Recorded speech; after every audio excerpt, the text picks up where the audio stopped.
yourself, you're basically becoming your own telephone company or your own ISP.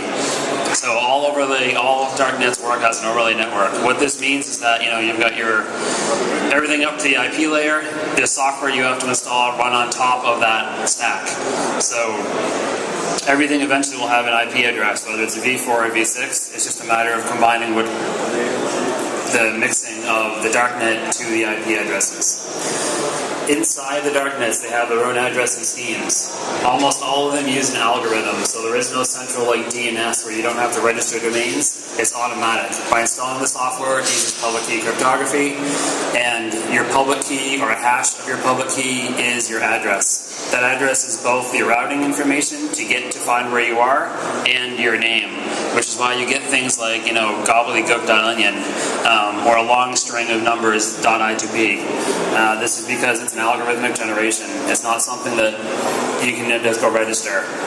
People have come up with hacks, obviously, where they basically run hashing software, and since the Bitcoin community's come up with ways to hash things really, really quickly, you use the GPU, graphical processing unit, you run the Tor daemon until it comes up with the word you want. So like Facebook has Facebook core onion, or core www.onion, they just ran software for weeks until they got that Facebook core onion name to show up, and then they said that's the public key we want because it matches the string we wanted to have. On a modern GPU, you can probably create any name you want in under a week. The old way to do it was to rent a bunch of servers on Amazon or just rent a botnet, have them run your software, and then create the names you want to create. So here's the basic example of how onion routing and I2P is garlic routing, which is very similar. So it's a telescoping encrypting connection.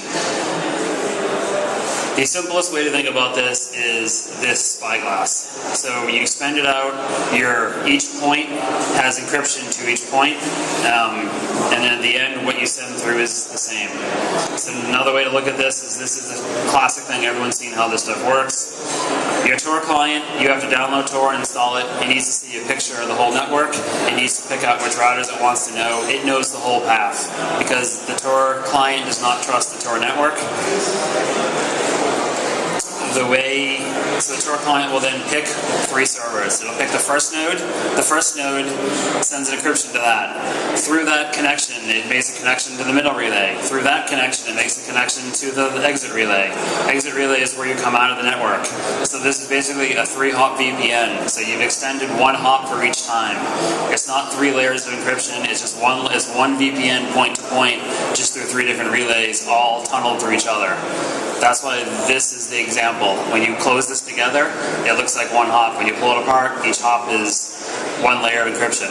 Just think of it as 3 VPNs strung together.